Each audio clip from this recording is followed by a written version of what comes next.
All we imagine as light. Payal Kapadia സംവിധാനം ചെയ്ത cinema. കനി കുസൃതി, ദിവ്യപ്രഭ തുടങ്ങിയവർ പ്രധാന കഥാപാത്രങ്ങളെ അവതരിപ്പിച്ച സിനിമ. 77ാമത് കാൻസ് ചലച്ചിത്രോത്സവത്തിൽ രാജ്യത്തിൻ്റെ തന്നെ അഭിമാനമായി 3 പെൺകുട്ടികൾ തിളങ്ങി നിന്ന ദിവസത്തിന് കാരണമായ സിനിമ. അത് തിയേറ്ററിൽ റിലീസായിട്ടുണ്ടായിരുന്നു. എത്ര ദിവസത്തേക്കുണ്ട് എന്നെനിക്കറിയില്ല. ഞാൻ കൊച്ചിയിൽ നോക്കുമ്പോൾ 2 ദിവസം ഷോസ് കാണിക്കുന്നുണ്ട്. വളരെയധികം ആകാംക്ഷയോടെ, വളരെയധികം പ്രതീക്ഷയോടുകൂടി കാണാൻ കാത്തിരുന്നൊരു സിനിമയാണ്. ഇതിന് കാൻ ഫെസ്റ്റിവലിൽ പുരസ്കാരം കിട്ടി എന്നുള്ളത് ഒരു സന്തോഷമുള്ള കാര്യമാണ്, അഭിമാനമുള്ള കാര്യമാണ്. ആൻഡ് ഇതിൻ്റെ ട്രെയിലറും കൂടി കണ്ടു കഴിഞ്ഞപ്പോൾ ഇത് കാണാനുള്ള കൊതി വല്ലാണ്ടുണ്ടായിരുന്നു. ഇതിൻ്റെ ഒരു വിഷ്വൽ അത് ട്രെയിലറിൽ അപാരമായിരുന്നു. അപ്പോൾ അതൊരു വലിയ സ്ക്രീനിൽ കാണുക. ആൻഡ് കനി കുസൃതി ആണെങ്കിലും ദിവ്യപ്രഭ ആണെങ്കിലും അവരുടെ ഇതിനു മുമ്പുള്ള സിനിമകളിലെ പ്രകടനങ്ങളെക്കുറിച്ച് ഞാൻ വാതോരാതെ പുകഴ്ത്തിയിട്ടുണ്ട്. അത്ര ഗംഭീര അഭിനേത്രികളാണ്. അപ്പോൾ അവരുടെ ഇരുവരുടെയും പ്രകടനങ്ങൾ, പിന്നെ അസീസ് നെടുമങ്ങാട് ആ സിനിമയിലുണ്ട് എന്ന് പറഞ്ഞു. പക്ഷേ എന്താണ് റോള്, അങ്ങനെയുള്ള കാര്യങ്ങളൊന്നും അറിയില്ലല്ലോ. എന്തായാലും സിനിമ തിയേറ്ററിൽ പോയി കണ്ടു. അതിനെക്കുറിച്ചാണ് പറയാനുള്ളത്. ഇറ്റ്സ് ഇൻക്രെഡിബിൾ എന്നാണ് പറയാനുള്ളത്. പോസിറ്റീവ്സ് നിന്ന് ആരംഭിക്കുമ്പോൾ പോസിറ്റീവ്സ് മാത്രമേ ഉള്ളൂ.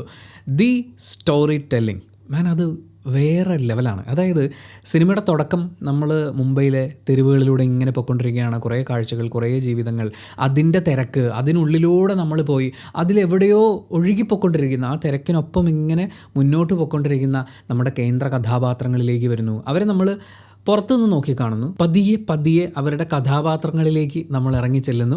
അവിടെ നിന്ന് ആ കഥാപാത്രങ്ങളുടെ ഉള്ളിലേക്ക് നമ്മളിങ്ങനെ ആഴത്തിൽ ഇറങ്ങിച്ചെല്ലുകയാണ്. പായൽ കപാഠ്യയുടെ തിരക്കഥ തന്നെയാണ്, അവർ തന്നെയാണ് സംവിധാനം ചെയ്തിട്ടുള്ളത്.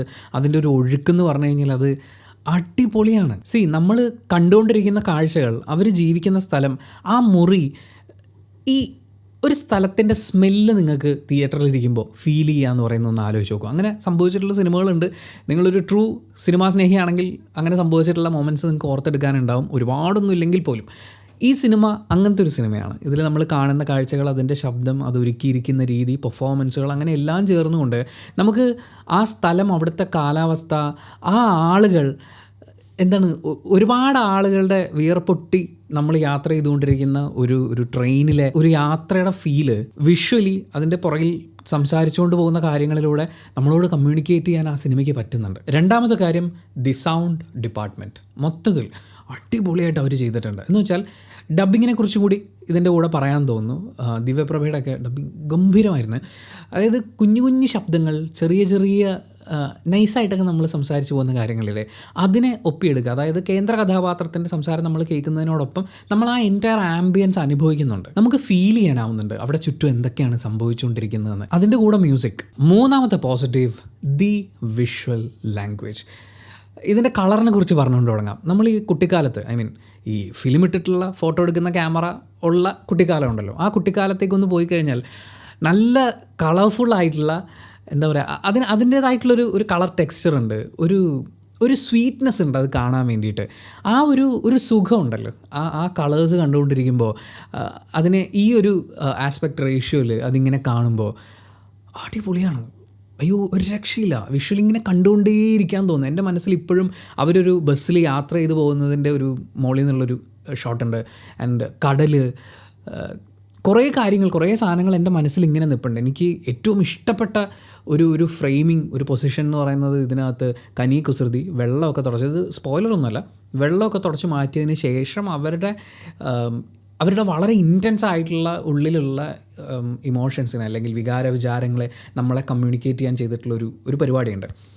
അതവർ വിഷ്വലൈസ് ചെയ്തിരിക്കുന്നത്, എനിക്ക് ആ ഫ്രെയിം ഇങ്ങനെ എൻ്റെ മനസ്സിലുണ്ട്. കനി കുസൃതിയായിരിക്കുന്നത്, പുറത്തുള്ള കാലാവസ്ഥ, അവരാ ചെയ്യുന്ന കാര്യം. ഞാൻ പറയില്ലേ, ഈ ക്യാരക്ടേഴ്സിൻ്റെ ഉള്ളിലേക്ക് ഇറങ്ങിപ്പോയിട്ട് അത് പ്രേക്ഷകന് ദാ പിടിച്ചോ എന്ന് പറഞ്ഞ് എടുത്തു തരിക എന്ന് പറയില്ലേ, അങ്ങനത്തെ വിഷ്വൽസാണ്. ആൻഡ് അത് കളർഫുള്ളായിട്ട്, കളേഴ്സ് അതിൽ യൂസ് ചെയ്തിരിക്കുന്നത്, മൊത്തം സിനിമയുടെ ഒരു ടോണ് ആൻഡ് അതിൻ്റെ ഒരു ഫ്രെയിമിങ്. അതായത് ഈ സിനിമ മുഴുവൻ നമ്മൾ സ്ക്രീൻഷോട്ട് എടുത്ത് വെച്ച് കഴിഞ്ഞാൽ നല്ലൊരു ഫോട്ടോ ആൽബം പോലെയാണ്. അതിൽ ഏതെടുത്താലും സൂപ്പർ എന്ന് പറയുന്ന പോലെ അത്രയും മനോഹരമായിട്ടുള്ള വിഷ്വൽസ്, നല്ല കളേഴ്സിൽ ആൻഡ് എഡിറ്റിങ്ങിലൊക്കെ ആണെങ്കിലും നമുക്കിതിനകത്ത് ഒന്നും കളയാനൊന്നുമില്ല. അല്ലെങ്കിൽ ഈ സിനിമ കണ്ടുകൊണ്ടിരിക്കുന്ന സമയത്ത് ഈ വിഷ്വൽസ് ഇതിങ്ങനെ ആയിപ്പോയല്ലോ, അങ്ങനെ ആയിപ്പോയല്ലോ എന്ന് പറയുന്ന പോലത്തെ ഒന്നുമില്ല. ഇതിനകത്ത് കുറച്ച് ഇൻറ്റിമേറ്റ് രംഗങ്ങൾ വരുന്നുണ്ട്, ന്യൂഡ് എന്ന് വേണമെങ്കിൽ നമുക്ക് വിളിക്കാവുന്ന പോലത്തെ കാര്യം. ഞാൻ അങ്ങനെ അതിനെക്കുറിച്ച് പറയുന്നതിൻ്റെ കാരണം നിങ്ങൾ സിനിമ കാണുമ്പോൾ മനസ്സിലാവും. അതിനെ എവിടെയാണോ പ്ലേസ് ചെയ്യേണ്ടത് അവിടെ കൃത്യമായി പ്ലേസ് ചെയ്യുകയും ആ പറഞ്ഞ കാര്യങ്ങൾക്കുള്ള ഇമ്പോർട്ടൻസ്, അല്ലെങ്കിൽ ഇപ്പോൾ ഈ സിനിമയിൽ ഇങ്ങനൊരു സീനുണ്ട് എന്ന് പറയുന്നതിനും അപ്പുറത്തേക്ക് ഈ സിനിമയിൽ ഇങ്ങനൊരു ഗംഭീര സീക്വൻസ് ഉണ്ട്, അത് വളരെ നാച്ചുറലായിട്ട് അവർ ചെയ്തു എന്ന് പറയിപ്പിക്കുന്ന രീതിയിൽ ഒരു സിനിമാ പ്രേമിയെ കൊണ്ട് പറയിപ്പിക്കാൻ പാകത്തിന് എല്ലാം കൃത്യമായിട്ടുള്ള പെർഫെക്റ്റ് ആയിട്ടുള്ള പ്ലേസിംഗ് ആയിരുന്നു. ചില സമയത്ത് നമുക്ക് കഥാപാത്രത്തിൻ്റെ ശരീരത്തെ ഫീൽ ചെയ്യുക എന്നൊക്കെ പറയുന്ന പോലെ കനികുസൃതിയുടെ കയ്യിലൊരാൾ ചുംബിക്കുന്നൊരു സീനുണ്ട്. എനിക്ക് ആ സീൻ കാണുമ്പോൾ കനികുസൃതിയുടെ കൈ എങ്ങനെ ആയിരുന്നിരിക്കും എന്ന് തോന്നുന്ന രീതിയിൽ ആ പ്ലേസ്മെൻറ്റും ആ സിറ്റുവേഷനും ആ ഇമോഷനും ഒക്കെ അതാണ്. അത് അത്രയും രസമായിട്ട് ചെയ്തു വെച്ചിട്ടുണ്ട്. ആൻഡ് ഇതിൽ രൺബീർ ദാസ് എന്ന് പറയുന്ന സിനിമാറ്റോഗ്രാഫറുടെ കാര്യം പറയണം. പുള്ളിയാണ് ആ വർക്ക് ചെയ്തിരിക്കുന്നത്, ഗംഭീരമായിട്ടുണ്ട്. ഞാൻ പുള്ളിയുടെ പേര് സെർച്ച് ചെയ്തപ്പോൾ പായൽ കപാടിയോടൊപ്പം അവരുടെ മറ്റ് പ്രൊജക്റ്റുകളിലൊക്കെ ഇദ്ദേഹത്തിൻ്റെ സാന്നിധ്യം കണ്ടു. അസാമാന്യ പരിപാടിയാണ്, ഗംഭീരമാണ്. നാലാമത്തെ കാര്യം, ദി ബെസ്റ്റ് പെർഫോമൻസസ്. അതിൽ സ്ത്രീ കഥാപാത്രങ്ങളെക്കുറിച്ച് നമുക്ക് ഒരുപാട് പറയാനുണ്ട്, അതവിടെ നിൽക്കട്ടെ. പക്ഷേ സിനിമയിൽ വളരെ കുറച്ച് മാത്രം സ്ക്രീൻ സ്പേസ് ഉള്ളൂ എങ്കിലും വളരെ ഗംഭീരമായി കിട്ടിയ വേഷങ്ങളെ കൈകാര്യം ചെയ്ത 2 പേരുടെ പേര് പറയാം. ഒന്ന് അസീസ് നെടുമങ്ങാട്, അസാധ്യമായിട്ട് ചെയ്തിട്ടുണ്ട്. നിങ്ങൾ ചുമ്മാ ഒന്നല്ല മനുഷ്യ വിളിച്ചുകൊണ്ട് പോയത്, നിങ്ങൾ ഇനി ഒരുപാട് ഞെട്ടിക്കാനുണ്ട് മലയാളികളെ, അതിനുള്ള സാധനം നിങ്ങളുടെ കയ്യിലുണ്ട്. അത് ഈ സിനിമയിൽ നമുക്ക് മനസ്സിലാക്കാനുണ്ട്. കുറച്ചേ ഉള്ളൂ, പക്ഷേ ആ മനുഷ്യനുണ്ടല്ലോ, ആ ക്യാരക്ടർ, അയാൾ അനുഭവിക്കുന്ന ഒരു ഏകാന്തതയുടെ, അല്ലെങ്കിൽ ഭാഷ അറിയാത്തൊരു സ്ഥലത്തിൻ്റെ, അല്ലെങ്കിൽ അയാൾക്ക് വേണ്ടുന്നൊരു കൂട്ടിൻ്റെ, അതിൻ്റെ വേദനയും കാര്യങ്ങളൊക്കെ ആ സംവിധായകൻ്റെ, ഈ എഴുത്തിലുണ്ടാക്കി വെച്ചതിൻ്റെ സംവിധായിക അത് പ്ലേസ് ചെയ്തതിൻ്റെ ഒക്കെ ബ്യൂട്ടി അതിൻ്റെ കൂടെയുണ്ട്. അതിനോടൊപ്പം നിങ്ങളുടെ പെർഫോമറിൻ്റെ ഒരു സ്പാർക്കും കൂടി ചേരുമ്പോൾ ആ സാധനം വേറെ ലെവലാണ്. ആൻഡ് ഹൃദു ഹാരുൺ, ഞാൻ ഈ സിനിമ കഴിഞ്ഞിറങ്ങുന്ന സമയത്ത് ഈ പുള്ളിയുടെ പേര് മിസ്സാവരുതെന്നുണ്ടായിരുന്നു. ഞാൻ അതിൻ്റെ ഫോട്ടോ ഒക്കെ എടുത്തു. അത് കഴിഞ്ഞ് വന്ന് നോക്കിയപ്പോൾ വിക്കിപീഡിയയിലും പുള്ളിയുടെ പേര് കൊടുത്തിട്ടുണ്ട്. ഒരുപാട് സിനിമകളിലൊന്നും ഇദ്ദേഹത്തിനെ കണ്ടിട്ടില്ല, പക്ഷേ നോട്ട് ചെയ്ത് വെച്ച മകളെ, ഇദ്ദേഹം സിനിമകളിൽ തിളങ്ങാൻ ഒരുപാട് സാധ്യതകളുള്ളൊരു നടനാണ്. എന്ന് വെച്ചാൽ ഇയാൾ വളരെ ഇമോഷണലി ദിവ്യപ്രഭയോടൊക്കെ സംസാരിക്കുന്നൊരു സീനൊക്കെ ഉണ്ട്. അവിടെയൊക്കെ ഞാൻ എങ്ങനെയാണ് ഒരു മനുഷ്യൻ ഇത്രയും നാച്ചുറലായിട്ട്, അല്ലെങ്കിൽ ഇവരാരും ഒന്നാമത്തെ കാര്യം ഇവരാരും അഭിനയിക്കല്ല, നമ്മളിങ്ങനെ ഫീൽ ചെയ്തുകൊണ്ടിരിക്കുക, നമ്മൾ ക്യാരക്ടേഴ്സിനെയാണ് കണ്ടുകൊണ്ടിരിക്കുന്നത്. ആ റേഞ്ചിലുള്ള ഒരു പെർഫോമൻസിൽ ഈ പുള്ളിയും അടിപൊളിയായിട്ട് ചെയ്തിട്ടുണ്ട്. നിങ്ങളെ എനിക്ക് ഒരുപാട് സിനിമകളിൽ കാണണം, നിങ്ങൾ ഒരുപാട് വേഷങ്ങൾ ചെയ്യണം. പിന്നെ പറയാനാണെങ്കിൽ ഇതിൻ്റെ അകത്ത് സിനിമ തുടങ്ങുന്ന സമയത്ത് വേറെ കുറച്ച് നേഴ്സുമാർ അങ്ങോട്ടും ഇങ്ങോട്ടും സംസാരിക്കുന്നുണ്ട്. കനികുസൃതിയുടെ അടുത്ത് ഡോറിൻ്റെ അടുത്ത് വന്നിട്ട് ഈ ദിവ്യപ്രഭയെക്കുറിച്ച് സംസാരിക്കുന്ന ഒരു സിസ്റ്ററുണ്ട്. അവർ 2-3 സീൻ എന്തോ ഉള്ളൂ, പക്ഷെ അവരൊക്കെയും എല്ലാവരും കറക്റ്റാണ്. ഇതിനെ മാറ്റി നമുക്ക് ഇന്നാളായിരുന്നെങ്കിൽ, അല്ലെങ്കിൽ ഇവർക്ക് കുറച്ചുകൂടി നന്നായിട്ട് ചെയ്യായിരുന്നില്ലേ, അല്ലെങ്കിൽ അങ്ങനെ ചെയ്തത് ഇവരെ ഈ മെയിൻ ആർട്ടിസ്റ്റുകളും ഒഴിച്ചിട്ട് ബാക്കിയുള്ളവർക്കൊന്നും അത്ര സംഭവം അല്ലല്ലോ എന്നൊക്കെ നമുക്ക് തോന്നും. പക്ഷേ എല്ലാം കൃത്യം സ്കെയിലാണ് പോകുന്നത്. ആൻഡ് മെയിനായിട്ടുള്ള നമ്മുടെ സ്ത്രീ കഥാപാത്രങ്ങളിലേക്ക് വരാം. ഛായ കദം എന്ന ആർട്ടിസ്റ്റിൽ നിന്ന് തുടങ്ങാം. ലാപ്പത്ത ലേഡീസ് എന്ന് പറയുന്ന സിനിമ റിലീസായ സമയത്ത് ഞാനത് തിയേറ്ററിൽ പോയി കണ്ടതാണ്. അവിടെ അവരെന്നെ ഞെട്ടിച്ചിട്ടുണ്ടായിരുന്നു. OTT റിലീസൊക്കെ വന്നതിന് ശേഷം ഒരുപാട് ആളുകൾ ആ സിനിമ കാണുകയും അവരുടേതടക്കം പെർഫോമൻസുകളെ വളരെയധികം പുകഴ്ത്തുകയും ചെയ്തിട്ടുണ്ടായിരുന്നു. അവരൊരു അസാമാന്യ പ്രതിഭയാണ്. അത് ഈ സിനിമയിൽ ഉണ്ട് എന്ന് പറഞ്ഞു കഴിഞ്ഞാൽ, ഇപ്പോൾ ദിവ്യപ്രഭയുടെ ആണെങ്കിലും കനികുസൃതിയുടെ ആണെങ്കിലും ഇവർക്ക് പല തരത്തിലുള്ള ഇമോഷൻസ്, അല്ലെങ്കിൽ കുറേ സമയം ഇവർക്ക് കമ്മ്യൂണിക്കേറ്റ് ചെയ്യുന്നത് നമുക്ക് സ്ക്രീനിൽ കാണാനും ഒക്കെ ഉണ്ട്. പക്ഷേ ഇവർ കുറച്ചേ ഉള്ളൂ. പക്ഷേ ഈ ക്യാരക്ടറിനെ കൃത്യമായിട്ട് മാർക്ക് ചെയ്ത് വെച്ചിട്ടുണ്ട്. അവരെന്താണ്, എങ്ങനെയായിരുന്നു, ആൻഡ് ഇനി അവരെങ്ങനെയായിരിക്കും ഒരുപക്ഷെ മുന്നോട്ട് പോവുക എന്നുള്ള ചോദ്യത്തിന് വരെ ഉത്തരം പ്രേക്ഷകന് തരുന്നത് പോലെ അത്രയും ഗംഭീരമായി എഴുതപ്പെട്ട ഒരു ക്യാരക്ടറിനെ വളരെ ബ്യൂട്ടിഫുള്ളായി അവർ സ്ക്രീനിൽ കൊണ്ടുവന്നിട്ടുണ്ട്. ആൻഡ് ദിവ്യപ്രഭ, ഞാൻ നേരത്തെ പറഞ്ഞ ന്യൂഡായിട്ടുള്ള, അല്ലെങ്കിൽ വളരെ ഇൻറ്റിമേറ്റ് ആയിട്ടുള്ള സീക്വൻസുകൾ എന്ന് പറയാവുന്ന, നമ്മളൊരു ഗ്ലോബൽ പെർസ്പെക്റ്റീവിൽ സിനിമയെക്കുറിച്ച് സംസാരിക്കുമ്പോൾ ഇതൊന്നും അങ്ങനെ എടുത്തു പറയേണ്ട കാര്യമൊന്നുമല്ല. പക്ഷേ ഒരു മലയാളത്തിൽ നിന്നുള്ള ഒരു ആർട്ടിസ്റ്റ് എന്നൊക്കെ പറയുമ്പോൾ തീർച്ചയായും ഇവിടെ ഒരുപാട് സദാചാര പരിപാടികളൊക്കെ ഉണ്ടല്ലോ. ഒരു നടി ഇങ്ങനെ അഭിനയിച്ചു കഴിഞ്ഞാൽ പിന്നെ അവരെക്കുറിച്ച് അവർ വളരെ ബോൾഡായി എന്ന് എടുത്തു പറയുന്നൊരു ശീലമുള്ളത് കൊണ്ട് ഞാൻ അങ്ങനെ പറഞ്ഞു എന്നേ ഉള്ളൂ. അവരത് ആ ക്യാരക്ടറിന് വേണ്ടിയിട്ട് പോയിരിക്കുന്ന ഒരു ദൂരം എന്ന് പറഞ്ഞു കഴിഞ്ഞാൽ അത് എല്ലാവരും കേട്ടോ. ദിവ്യപ്രഭ വളരെ ഗംഭീരമായിരുന്നു. ഞാൻ ഈ പറയുന്ന മറ്റ് ബോൾഡ് സീനുകൾ ഒന്നുമല്ല പറയുന്നത്. അവരുടെ കണ്ണുകളൊക്കെ ഉണ്ടല്ലോ, അയ്യോ ഒരു രക്ഷയില്ല. അവർ ഈ പ്രണയിക്കുന്നവനോട് സംസാരിക്കുമ്പോൾ, അവനോട് കമ്മ്യൂണിക്കേറ്റ് ചെയ്യുമ്പോൾ, അവർ ബോറടിച്ചിരിക്കുമ്പോൾ പോലും ഈ ക്യാരക്ടർ എന്താ പറയുക, ഞാൻ ദിവ്യപ്രഭയുടെ എത്രയോ നമ്മൾ കുറേ സിനിമകളിൽ ചെറിയ വേഷങ്ങളായിട്ടും അതുപോലെ വലിയ വേഷങ്ങളിലും ഒക്കെ കണ്ടിരിക്കുന്നു. അതൊന്നും അല്ലാത്ത ഒരു ഡിഫറെൻറ്റ് പരിപാടി അടിപൊളിയായിട്ട് ചെയ്തു വെച്ചിട്ടുണ്ട്. എക്സ്പ്രഷൻസ്, ഡയലോഗ് ഡെലിവറി, അയ്യോ അത് മിസ്സാവാൻ പാടില്ല.